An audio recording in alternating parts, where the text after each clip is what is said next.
தியானத்திற்காக தேவன் நமக்கு தந்த வேத வசனம் நீதிமொழிகள் 26வது அதிகாரம் 28வது வசனம்.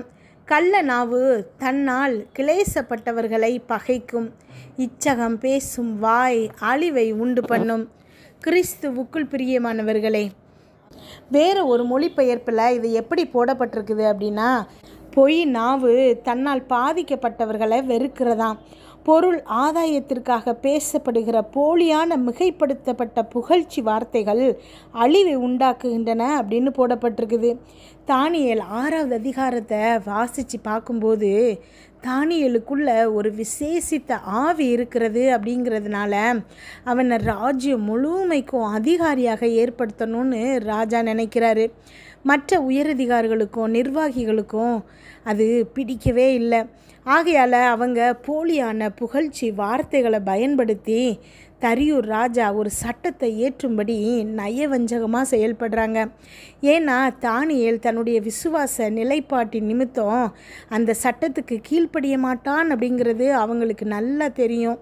ராஜாவின் பெருமை அங்கே முன்னாடி நின்றபடியினால் அவங்களுடைய பொய் வார்த்தைகளை நம்பி தானியேலின் மரணத்திற்கு ஏதுவான ஒரு சூழலை அங்கே கொண்டு வந்தது. இந்த ராஜா தானியேலை நேசித்தான். ஆனால் தானியேலை ஒரு கண்ணிக்குள்ளே சிக்க வைக்கும்படி அவங்க இதை செய்தாங்க அப்படிங்கிறது ராஜாவுக்கு தெரியவே இல்லை. பெருமை அவனுடைய கண்களை அடைச்சிருச்சு. மற்றவங்க போலியாய் உங்களை புகழும்போது எச்சரிக்கையாக இருங்க. நீங்கள் எவ்வளவு பெரியவர் மகத்தானவர் அப்படின்னு சொல்லிட்டு ஏதோ ஒன்று அவங்க கேட்பாங்க, சிக்கி கொள்ளாதீங்க. அவங்க அப்படி பேசும்போது அவங்க இதுக்கு முன்னாடி பேசின எல்லா புகழ்ச்சியான வார்த்தைகளையும் கேன்சல் பண்ணிவிட்டு இப்போ பேசுகிறத மட்டும் கவனிங்க. அது சரியா தவறாங்கிறத நீங்கள் ஒரு தெளிவான முடிவு எடுங்க. அது உண்மையாக இருந்தால் கூட அவங்க அதை தவறான உள்நோக்கத்துடன் பேசுகிறாங்க அப்படிங்கிறத மறந்துடாதீங்க. போலியான புகழ்ச்சியான வார்த்தைகள் அழிவை உண்டாக்கக்கூடியவை அப்படிங்கிறது வேத வசனம் நமக்கு சொல்லி தருது. கிறிஸ்துவுக்குள்ளே நீங்கள் யார் என்ற சத்தியத்தில் நீங்கள் பாதுகாப்பாக உணரலையா?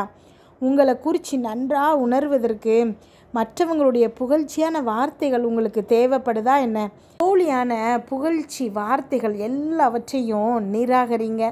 அவங்க உங்களை நேசிக்கலை அப்படிங்கிறத அறிந்து கொள்ளுங்க. அவங்க உங்கள் பட்சமாக நிற்கலைங்கிறத புரிந்து கொள்ளுங்க. பிறகு தீர்மானம் எடுங்க. நயவஞ்சகமான போலியான புகழ்ச்சியான வார்த்தைகளின் கண்ணிக்குள்ளே சிக்கி கொள்ளாதீங்க. ஜெபிப்போமா. எங்கள் அன்பின் பரலோக தகப்பனே, இன்று முழுவதும் என்னையும் என் குடும்பத்தில் இருக்கிற ஒவ்வொருவரையும் பாதுகாத்தீங்கப்பா. உண்மை நன்றியோடு துதிக்கிறோம், ஸ்தோத்தரிக்கிறோம். எங்களுக்காக நீங்கள் தந்த வார்த்தைகளுக்கு நன்றியப்பா. எங்கள் கூட பேசியிருக்கீங்கப்பா. என்னோடு ஜெபிச்சிட்ருக்கிற ஒவ்வொரு பிள்ளைகளின் இருதயங்களையும் நீங்கள் அறிவிங்க இயேசப்பா. அவங்களுடைய தேவைகள் எல்லாவற்றையும் சந்திங்க. அமேன். கமெண்டில் ஜெபிக்க சொல்லியிருக்கிற ஒவ்வொரு பிள்ளைகளுக்காக ஜெபிக்கிறோம். எல்லாருடைய தேவைகளும் சந்திக்கப்பட்டு இந்த பிள்ளைகள் நன்மையை பெற்றுக்கொள்வார்கள்ங்கிறத நாங்கள் விசுவாசிக்கிறோம்ப்பா. அமேன். அப்பா, நாங்கள் யார் அப்படிங்கிறத எங்ககிட்ட சொல்கிறதுக்கு வேறொருவரை நாங்கள் எதிர்பார்க்க வேண்டியதில்லைப்பா. காரணம், நாங்கள் உங்களுடைய தலை சிறந்த படைப்பாக இருக்கிறோம். நீங்கள் ஏற்கனவே எங்ககிட்ட அதை சொல்லியிருக்கிறீங்கப்பா. உமக்கு நன்றி செலுத்துகிறோம். எங்களுடைய அடையாளமும் எங்களுடைய மதிப்பும் பாதுகாப்பாக கிறிஸ்துவுக்குள் உம்முடைய கரங்களில் இருக்குதுப்பா. உமக்கு நன்றி செலுத்துகிறோம் அப்பா.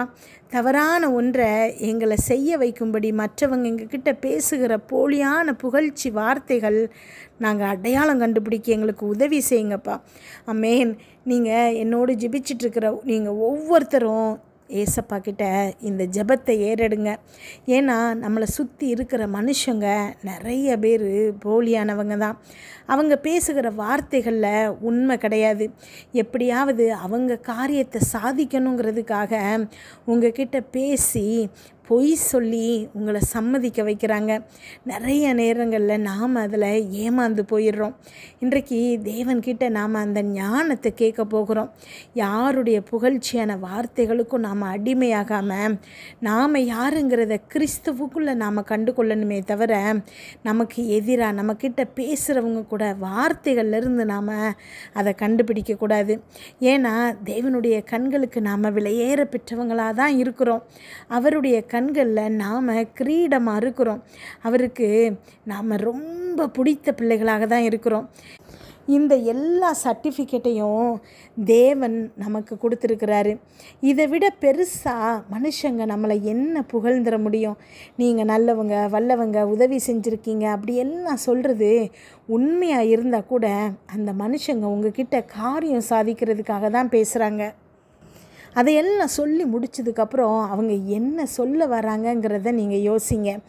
நீங்கள் மற்றது எல்லாத்தையும் தள்ளி வச்சுட்டு நிராகரிச்சுட்டு அவங்க லாஸ்ட்டாக ஃபைனலாக என்ன காரியத்துக்காக இதெல்லாம் சொன்னாங்கங்கிறத யோசிக்கும்போது உங்களுக்கு புரியும் அவங்க எதுக்காக உங்களை புகழ்ந்தாங்க அப்படிங்கிறத. தரியு ராஜா அதில் தான் பெரிய தப்பு பண்ணிட்டான். அவனுக்கு தன்னை புகழ்ந்து பேசும்போது தானியேலுக்கு எதிராக நயவஞ்சகமாக திட்டம் போடுறாங்க. நம்மக்கிட்ட பேசுகிற இந்த உயரதிகாரிகள் எல்லாம் தானியேலுக்கு எதிராக தான் பேசுகிறாங்க, தானியேலை தான் சிக்க வைக்க போகிறாங்கங்கிற உண்மை தெரியாமல் போயிடுச்சு. பெருமை அவனுடைய கண்களை மறைச்சிருச்சு. ஆனால் தானியேல் அதில் சிக்கி சிங்க குகைக்குள்ளே போடப்பட்டிருக்கும்போது ரொம்ப அவதிப்படுகிறவன் அந்த ராஜா தான். எப்படியாவது தேவன் அவனை காப்பாற்றிடணுங்கிறதுல ரொம்ப ரொம்ப நம்பிக்கையாக விசுவாசமாக இருந்து தேவன் உன்னை காப்பாற்றினாரா அப்படின்னு ஓடி போய் கேட்குறதும் அந்த ராஜா தான். அப்போது இவ்வளவு நேசிக்கிற தானியேலை சிக்க வைக்கிறாங்கங்கிறது கூட ராஜாவுக்கு புலப்படலை.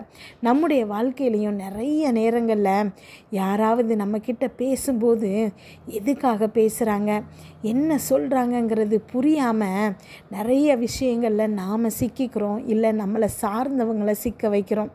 இதையெல்லாம் கண்டுபிடிக்கிற ஞானத்தை தேவன் இன்றைக்கு நம்ம ஒவ்வொருத்தருக்கும் தரப்போகிறாரு. நன்றி அப்பா, ஸ்தோத்திரம் ஏசப்பா. என்னோடு ஜெபிச்சிட்ருக்கிற ஒவ்வொரு பிள்ளைகளுக்கும் அப்பா நீங்கள் அளவில்லாத ஞானத்தை கொடுங்க ஏசப்பா. என்ன காரணங்களுக்காக நம்மளை சுற்றி இருக்கிறவங்க நம்மக்கிட்ட பேசுகிறாங்க அப்பா, என்ன காரியத்தை சாதிக்க பார்க்குறாங்க, எதனால் இப்படியெல்லாம் நம்மக்கிட்ட பேசுகிறாங்கன்னு கண்டுபிடிக்கக்கூடிய ஒரு ஞானத்தை கொடுங்க ஏசப்பா. என்னோடு ஜெபிச்சிட்ருக்கிற ஒவ்வொரு பிள்ளைகளையும் உங்கள் கரத்தில் கொடுக்குறேன் ஏசப்பா. அவங்கள சுற்றி இருக்கிற வஞ்சகங்கள் அப்பா, அவங்கள சுற்றி இருக்கிற எல்லா விதமான தீமையான காரியங்களையும் விளக்குங்க ஏசப்பா. அவங்கள அறியாமல் அவங்கள சிக்க வைக்கிறதுக்காக போடப்பட்ட அத்தனை கண்ணிகளில் இருந்தோம், அத்தனை அப்பா சூழ்ச்சிகளில் இருந்து உங்களுடைய பிள்ளைகளை நீங்கள் தப்புவீங்க ஏசப்பா. அமேன். இந்த பிள்ளைகளுக்கு எதிராக அப்பா செய்யப்படும் எந்த ஆயுதமும் வாய்க்காமல் போகும்னு சொல்லியிருக்கிறீங்க ஏசப்பா. இன்றைக்கு என்னோடு ஜெபிச்சிட்ருக்கிற ஒவ்வொரு பிள்ளைகளுக்கும் எதிராக எத்தனையோ சதி வலைகள் பின்னப்படுதுப்பா. யார் அவங்க ரொம்ப நம்புகிறாங்களோ அவங்களே இவங்களுக்கு எதிராக ஏகப்பட்ட வேலைகளை பார்க்குறாங்க ஏசப்பா. அதனால் மனமுடைஞ்சி இன்னைக்கு அப்பா அழுதுகிட்டே ஜெபிச்சிட்ருக்குறாங்கப்பா. அந்த பிள்ளைகளின் இருதயத்தில் இருக்கக்கூடிய வலியை அப்பா நீங்கள் மாற்றுங்க ஏசப்பா. அமேன். ஒரு பிள்ளை கூட அப்பா எதையும் இழந்து போகாதபடிக்கு இந்த பிள்ளைகளை நீங்கள் தேவைகள் எல்லாவற்றையும் சந்தித்து உயர்த்துங்க ஏசப்பா. இவங்களுக்கு எதிராக எத்தனை பேர் சூழ்ச்சி செய்கிறாங்களோ அப்போ அத்தனை சூழ்ச்சியிலிருந்து உங்களுடைய பிள்ளைகளை நீங்கள் பாதுகாத்தரலுங்க ஏசப்பா. எங்கேயும் விழுந்து போகாதபடிக்கு உங்களுடைய கரங்கள் இந்த பிள்ளைகளை தூக்கட்டும் ஏசப்பா. நீங்கள் இவர்களுக்கு அப்பா ஒவ்வொரு பிள்ளைகளுக்கும் அரணாக இருக்கும்போது, கோட்டையாக இருக்கும்போது, அடைக்கல பாறையாக இருக்கும்போது வேறு எந்த சூழ்ச்சியும் இந்த பிள்ளைகளை தொடக்கூட முடியாதுப்பா. அமேன். அப்பா உங்களுடைய பாதுகாப்பு வளையத்துக்குள்ளே நீங்கள் வைத்திருங்க ஏசப்பா. யாரும் தொட முடியாதபடிக்கு உங்களுடைய கரங்கள்லேருந்து பறிக்காதபடிக்கு உங்களுடைய பிள்ளைகளை நீங்கள் பாதுகாத்து கொண்டு இருக்கிறமைக்காக உமக்கு நன்றி செலுத்துகிறேனப்பா. இன்றிரவு இந்த பிள்ளைகள் தூங்கும்போது சுகமான உறக்கத்தை கொடுங்க, நல்ல சொப்பனங்களை கொடுங்கப்பா. வீட்டை சுற்றும் ரத்தத்தை தெளிக்கிறோம், அதிலிருந்து புறப்படுகிற வல்லமை எல்லா விதமான தீங்கு, பொல்லாப்பு, பொறாமை, எரிச்சல், கெட்ட ஆவிகள், பில்லி, சூனியம், மந்திரம், செய்வினை, பாவம், சாப, நோய், விபத்து எல்லாவற்றிலிருந்து விலக்கி பாதுகாத்துருங்கப்பா. நாளை காலை எழுந்திருக்கும் போது புதிய கிருபையால் தாங்குங்க. இதை கேட்டுக்கொண்டிருக்கும் ஒவ்வொரு பிள்ளைகளின் இருதயத்தையும் உடைய கிருபையினாலும் சமாதானத்தினாலும் பலப்படுத்துங்க. இயேசு கிறிஸ்துவின் மூலம் ஜெபம் கேளும் நல்ல பிதாவே. ஆமேன்.